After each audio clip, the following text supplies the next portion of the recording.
Ladies and gentlemen, thank you for joining us for the final keynote session of the 2023 State of Reform Healthcare Conference. We're so glad that you're here. It has been a good day, has it not? Yeah.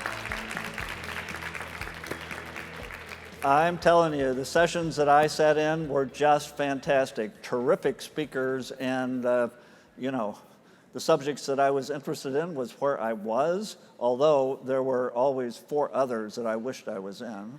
So I'm sure you had some of the same experience. So I've really been looking forward to this final session of the conference for a long time. We are so blessed to have with us Valeriana Chikoti-Bandua. Oh, I knew I was not going to get that right the first time, but thank you, Valeriana, for your help. Valeriana is the executive director of the Social Justice Fund here in Washington. She is the founder of an organization called Necessary Interruptions, a TEDx speaker, and someone who believes passionately in what she does. She has quite a story, and I'm looking forward to hearing that today. So why don't we get underway? I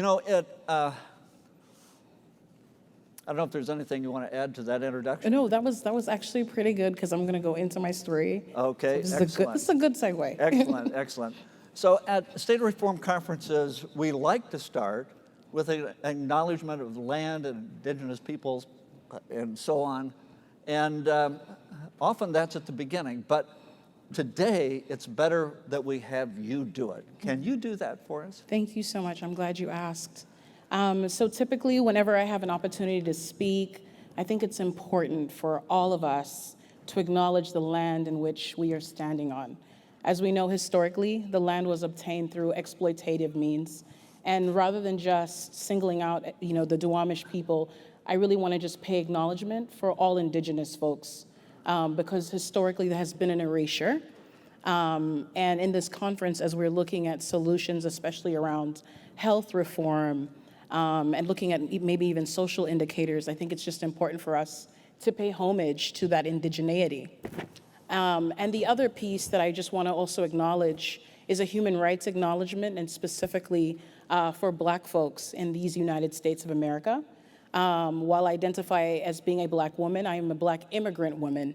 And this goes without saying that in 1619, the first African kings, queens, poets, writers, healers were forcibly taken from the continent of Africa and transported through what we call the slave trade. And as a result of that, there has been obviously a lot of historical displacement, harm, and I just want to acknowledge that specifically for Black and indigenous communities. Thank you. Mm-hmm. So you have quite a story, a personal story. What is it that has brought you to this point where you feel so passionately, work so passionately at what you do? Yeah, great question. So I was born into this world as a refugee. Unbeknownst to me, at the time, I had no idea the journey my life would be on because of having that refugee status or immigration status.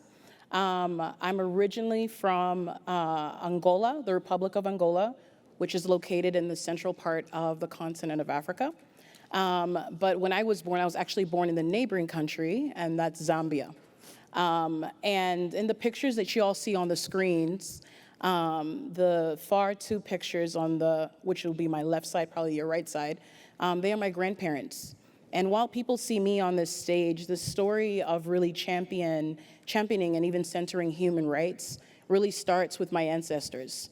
My grandparents on my father's side, at the time when they were living and doing life in Angola, they were medical practitioners. As Black folks at that period of time, because of colonization, it was frowned upon for Black folks to be educated, very similar to even the period of Jim Crow. Era. And so my grandparents on my father's side, when the Civil War broke out, ended up having to flee on foot. And that journey lasted about 90 days. As many of them recall it, those who are still alive with that group, said that they started off with a group of 100 people and they could only travel at night because it was only safer at that period of time. During the day, that is when a lot of the war and harm and violence was taking place. And they found refuge in the neighboring country, which is Zambia. And for my mother's family, they fled on a train. And as my mom, says that she remembers at 5 years old, early hours of the morning, her mom woke her up and she saw her siblings, who were her brothers, wearing her clothes. And she couldn't quite figure out what was going on. Later on, she would learn that my grandmother dressed them in her clothing because it was a way of making sure that they would be able to escape and hop on this train instead of being recruited as child soldiers. So by the time I was born, one thing that I think that I started seeing with my, my parents and that of my grandparents was just this whole thing around championing those who had experienced oppression. And while many people will say, like, the journey of my life, maybe there were things that I was looking for to get to this point. But I would say in many respects, championing human rights, looking at even the state of health, looking at all these different indicators really chose me so early on, because by the time I was 3 years old, the war was impacting refugees who were in Zambia. So I had to find refuge, my family had to find refuge on the other side of the world, which is Papua New Guinea, near Australia. So I was raised there, and I experienced sexual violence very early on in my life, physical violence. At one point, my family was even displaced. We were homeless. I had all of these different life experiences happen so early on that I knew that at some point at that time in my life, if ever I got into a position where I had access to resources, I just wanted to make sure that other people were afforded an opportunity because of my own life experiences. So I ended up coming to the United States in 2007. I had this idea, like, I'm just gonna come here, get a degree, and kind of like move on. But the US has become my second home. My husband, who is over there taking pictures of me, we were newlyweds. We got married actually at the beginning of the pandemic. That's a story in itself. And we recently had a daughter, a girl, and her name is Zaya Catania, and she is 4 months old. And so I feel that my journey is really a full circle moment. And in particular, I think of my husband, who's African American. When he did a DNA test, come to find out, his people came from the northern part of my home country. Yeah, so it's feeling like a real full circle moment being here. I'm indigenous to the Ovimbundu peoples, but that's also come with a struggle. It's come of a struggle of like surviving war, conflict, experiencing issues where at times I was really marginalized. Here I am, I'm a dark-skinned Black woman living in a world that doesn't always champion people that look like me. Mm-hmm. It's quite a story. For those of us who might be a little older than you, it's hard to believe that some of these things happened in our lifetime. Yeah. But things like this are still happening in parts of the world. Yeah. So here we are in the state of Washington. Mm-hmm. Why is it that people here in Washington should care as deeply about this as you do in terms of racial equality and health reform and everything that's all kind of interrelated? I'm so glad you asked me, because this is the part where I'm just going to run my mouth. So for the longest time, I had been searching and looking for some sort of illustration that really depicted what happens when oppression is not stopped. Oftentimes we talk about what happens after the fact, when oppression has reached its peak, someone has, lost their life, or they're displaced, all the things. And so in 2019, actually, a year before the pandemic, I created an oppression pyramid. And I also call this the anti-blackness pyramid, because this pyramid is interchangeable, and it really speaks to indicators or factors that when they are present in someone's life, and if they are not stopped or interrupted, they will always exceed and it almost always will lead to death. So I kind of want to go through this pyramid, because this pyramid, I think folks can use it interchangeably about like what's happening in the state of Washington. So the pyramid starts with dehumanization. Dehumanization often takes place when alienation is the currency in the room, meaning either a community or a person or people group are being dismissed. So if they're saying, hey, I'm literally living this life experience and I'm being marginalized, there is this notion that like, well, there's everybody else and there's your situation. When that indicator starts taking place, oftentimes it's always followed by other indicators that mean that there are some factors that are leading to a heightened level of oppression. And it's important that those things are interrupted. So once that takes place, then if that's not interrupted, oftentimes that person or that community is met with disbelief or skepticism. And that is really dangerous because that speaks to the gaslighting. So for example, there are instances for I think the other day or last night we were talking about certain communities that may have not necessarily taken the vaccine. Well, that also speaks to some historical factors that some communities have been oppressed so much where whether it be governmental-based systems, where they're not necessarily were championed. And so by default, they fall into that kind of like factor of being disbelieved when they're saying, well, if I take, this vaccine, will everything be, all well and good for me? Because historically, when we look at, for example, the experience that Black folks have had in this country, you look at the Tuskegee Airmen experiments that were done without their consent, that folks would later find out was obviously very, very harmful. So having that historical knowledge allows those of us who are really in the business of problem solving to think from a trauma-informed lens. And so when disbelief and skepticism isn't interrupted, the next thing that often takes place is colorism and comparison. And that factor is really dangerous because what ends up happening is if somebody is from a community that isn't already championed, and let's say the majority of folks are looking at, well, that's just a Black issue. Oh, that's just an indigenous issue. Oh, that's just an LGBTQ issue. What ends up happening is folks who've experienced historical marginalization are pitted against another community. So you find it's like these two communities or several communities are kind of going back and forth because the climate in the room defaults to really a standard that does not champion everybody. And again, when that is not interrupted, what ends up happening next is exclusionary behavior, gatekeeping, meaning some people don't have access to information. Some people are Washingtonians doing life. The pandemic happened, and maybe there's a sense of severe isolation because all of these indicators have been a way of life for them. And then what ends up happening when exclusionary behavior isn't interrupted is public lynching. And that really speaks to the silence and abandonment that happens to this community. And I think of 2020, when everybody collectively in this country, or maybe I shouldn't say everybody, majority of people, were recognizing that anti-blackness was specifically an issue, and people were saying, we want to do this, we want to do these things, we want to champion Black people in this particular way. Well, now that it's past 2020, has everybody kept their promise? Is everybody living and breathing with a trajectory of championing Black folks in the way that they were naming that? Similarly with indigenous communities, similar with queer communities. Mm-hmm. And then the last factor is obviously death, which really speaks to the erasure, extinction of someone's livelihood or even just physical death. And I can definitely speak, with my whole chest when I say I am almost certain that Sandra Bland, Trayvon Martin, George Floyd, Ahmaud Arbery probably experienced different kinds of these indicators before it ultimately led to their actual death. Mm-hmm. I'm just wondering, this isn't on your slide, but I'm just wondering, we often talk about disparities. Yeah.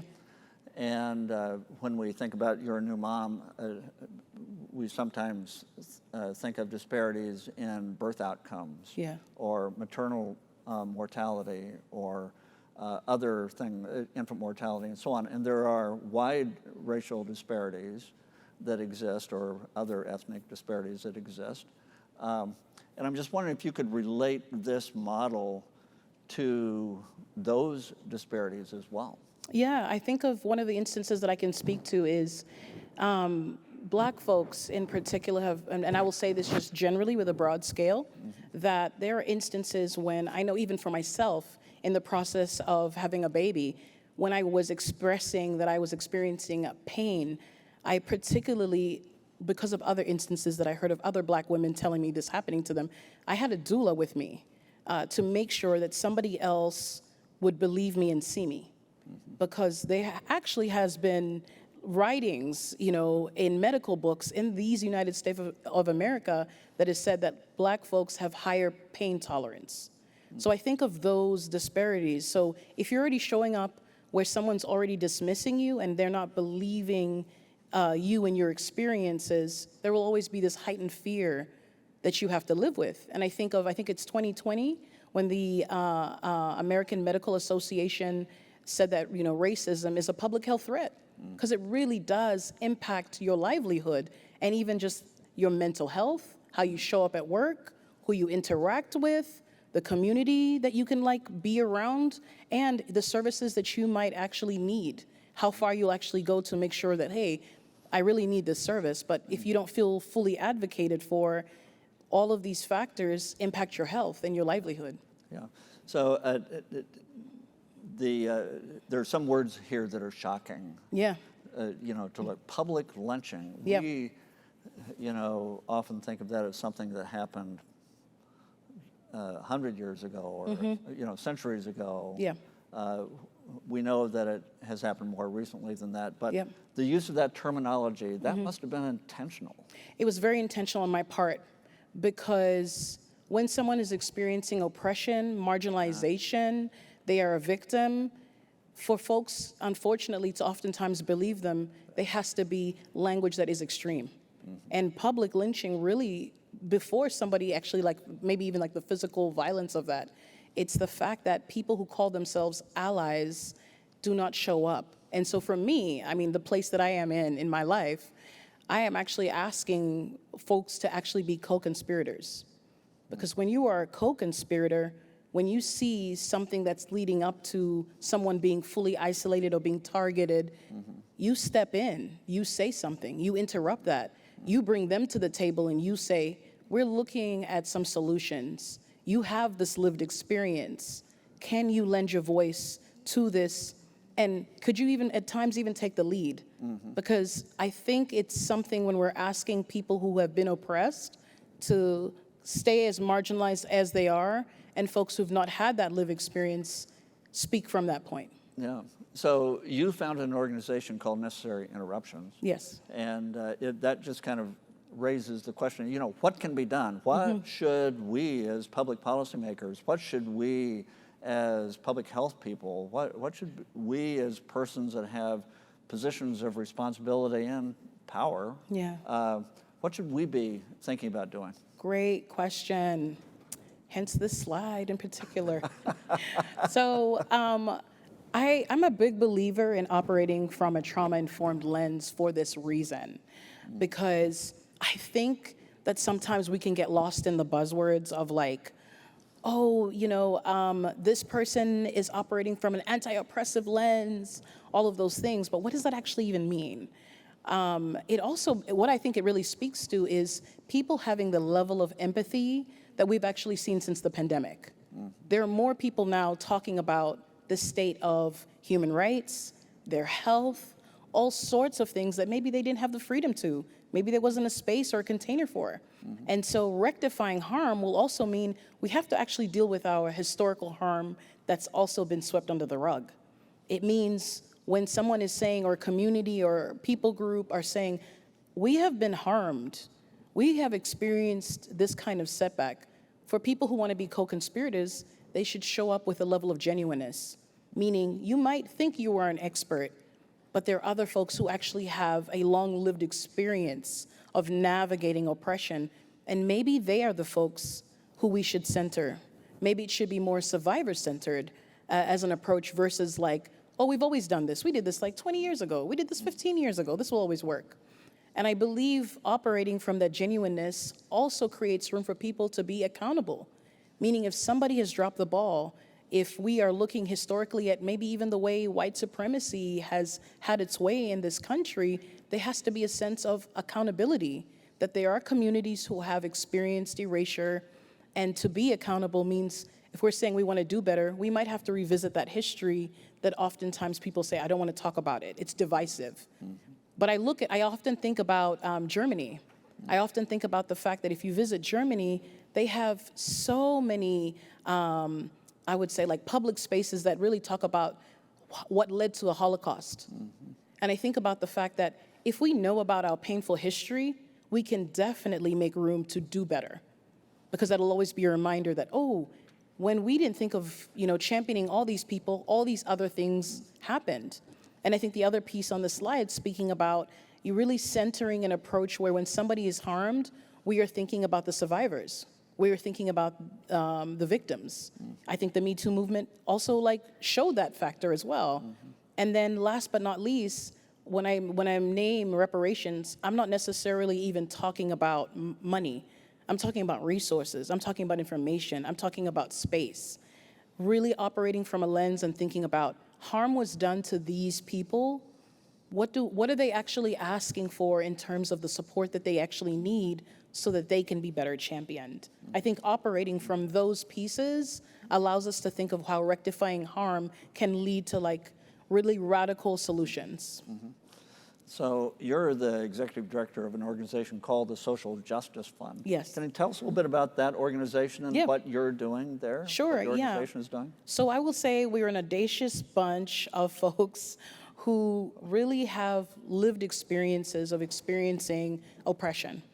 And we, while philanthropy is the core of what we do, we are also radical about ensuring that when there are grants, when there's money to be moved to those who've experienced oppression and they are in grassroots communities, we really look at ways that we can ensure that there are no barriers for them to get their money. And I see that work at Social Justice Fund as a crucial part of the kind of work that is still happening, whether it be like policymakers at the table, but it be maybe even folks just ensuring that indigenous folks have a voice in a particular community, that queer folks are not being erased, that Black trans people have a space that is much more safer than other spaces. So it really just depends, but I really love working from that lens, because I know for me, I live and breathe it daily. Yeah. So I think we're going to have time for a question or two. So if the staff have the mics handy, think about a question that you might want to ask Valeriana. But before we go to questions, if someone wanted to get in touch with you, if somebody wanted to help, how would they do that? Look, I got a slide for this. I was ready. Vern, I got you, Vern. So you could take a picture of that, and you can email me, check out my website, check out Social Justice Fund's website, and reach out to me, even if you have a question. And if I don't have, the answer for it, I will find somebody who can definitely give you some answers. Okay, all right, that sounds good. So who has a first question here? Would somebody just raise your hand? There'll quickly be a mic to. Here's a hand right over here. Yeah. Yeah. Thank you so much for being here. I'm here just making a lot of notes because I like to reflect on what I've heard from really honored speakers. I heard you talk about the Tuskegee experiment and how Black people are referring to that as a trauma point, which it is. It's a historical trauma point. But actually, I talked to a friend today, and she had healthcare trauma yesterday. And that trauma is affecting her today. And so I wanted you to speak to more current trauma that Black and brown people are experiencing and how that affects them, their current state and their future state. That's a really good point. Good question. Yeah, I know I spoke a little bit on just my own lived experience and having to have a doula at the hospital. But one of the things that I think I can really speak to is even healthcare costs. There are folks that I know I'm in community with, people that I'm doing life with who are in my family, who in an instance of an emergency, they would rather drive themselves to a hospital because they fear the cost of what it is to have an ambulance come their way, come into their home. That that feeling of even feeling like an invasiveness that has taken place. And I think that, again, these things, all these factors really speak to really the state of how much we need to be radically thinking about health reform, on a holistic scale, because something is wrong, I feel, personally, when people who don't know each other but are from similar communities are having the same experience. Because, an experience I can even just name, and something I actually talked to with a health assistant. One of the times when I was even getting my blood drawn, one of the nurses who was attending to me basically told me she couldn't see my veins, so she couldn't draw my blood. The doctor who came in the room right after that, I named to him and said, what was just said to me is probably one of the most anti-Black things. Because how are you telling me you can't see my veins? My veins are very real. And it would have just taken somebody to take the time to say, I may not be the person that can really access your veins well, I'll bring somebody else into the room. And I think this really also just speaks to the text in which people are even reading in terms of even medical trainings. I know that there are now people going on social media who are Black and brown and indigenous, and they're saying, hey, let's be mindful of even the language that's being used, because it's othering communities, it's othering folks. And I think, to your point of what you just named, the reality is we have to, those of us who are Black, indigenous, and brown, live and breathe an experience, unfortunately, that is rooted in a lot of racial oppression. And I think this pandemic has shown there's an intersectionality that cannot be even isolated to how we even see how health reform should be championed. Yeah, good, great question. Another question? Another question? Yeah, thank you. Hi there, my name is Amina. Hi, Amina. Also come from a war-torn background, families from Lebanon, Wow. and I got to grow up here and experience a whole bunch of range of experiences. Loved your story, thank you for sharing. My question is about allies and supporting people. As we support each other, it's one of the most important, powerful things we can do, and it really takes people to risk something to do that. Across all the organizations we work in today, we've heard a lot about DEI programs and from DEI leaders within organizations, nonprofits, corporations, healthcare companies, the state, et cetera. Do you think there's a function within DEI departments to support and empower allies within their own organizations and then within the community so that they feel less at risk and more able to speak up in a way that is condoned and safer and maybe even incentivizes such activity? That's a good question. Your name is Amina? Right. Amina, I'm glad you asked that, because I will say this. When you are a victim or a survivor of racial oppression, I think of the daily oppression that one experiences navigating that scenario. And I would even say, in many respects, 2020 was the beginning of a new type of civil rights chapter in this country. And that civil rights chapter is actually asking people to show up in a way where they're not thinking about how things inconvenience them, especially those who live through a lens of being privileged. I know I said earlier about I don't necessarily believe in allyship, I believe in co-conspirators. I say this because when we look at the state of our land and what's happening every single day, whether it's the news cycle, whether it's something you might see on social media, there are literally people who are being erased. And I think that we are actually in a place where we're asking people that it will actually cost you something to be a part of this work, because this is soul work. It's the fact that every single one of us in this room belong to a family. We belong to a community. And if we're thinking of our communities being safe, it might mean we might need to give up something. And that means maybe you are doing life with a friend, or there's someone in your family, somebody you work with, that you have close proximity with, but you know that they have a tendency to dehumanize somebody in their tone, in their dismissive acts. It starts with conversations at that point not even just having the racial equity person that's hired in an organization or a DEI specialist. It actually asks us, all of us, collectively, to do an inventory and go, would I want to be treated that way? Does that make sense for the generation that's coming after? You know, I think of the fact that everything that we are doing is really about legacy, because we really at some point will have to pass the baton on to the generation coming after us. And I think of the generation before us, those who lived through the civil rights chapter, and some of who I'm sure are even probably in this room. And there was something that some folks had to essentially give up. And that might mean even relationally, there are some conversations folks might want to start having with people who are actually creating barriers.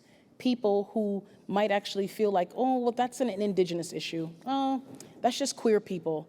Because the thing about oppression is that when it's not stopped the moment it starts on the scale of, I would say, folks who've historically been marginalized, at some point it will reach to a point where everybody experiences that level of oppression.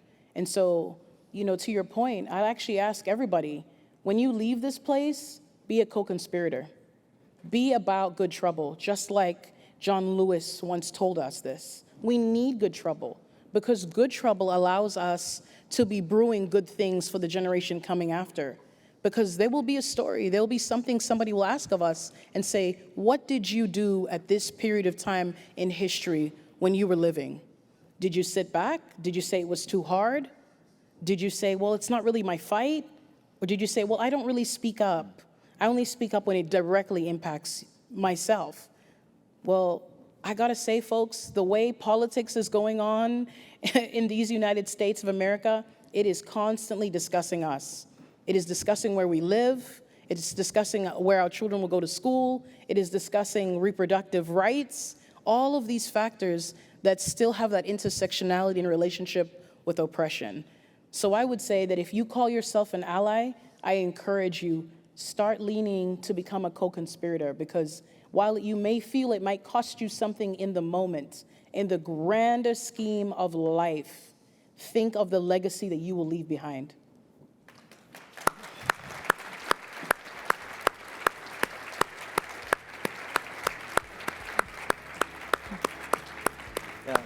Valeriana, this is just a great place for us to finish today and to finish the conference. It has been such a good day. This is a capstone on a very good day. So thank you for joining us. Thank you for being here in Washington. Thank you. And best wishes. I appreciate it. Thank you for having me.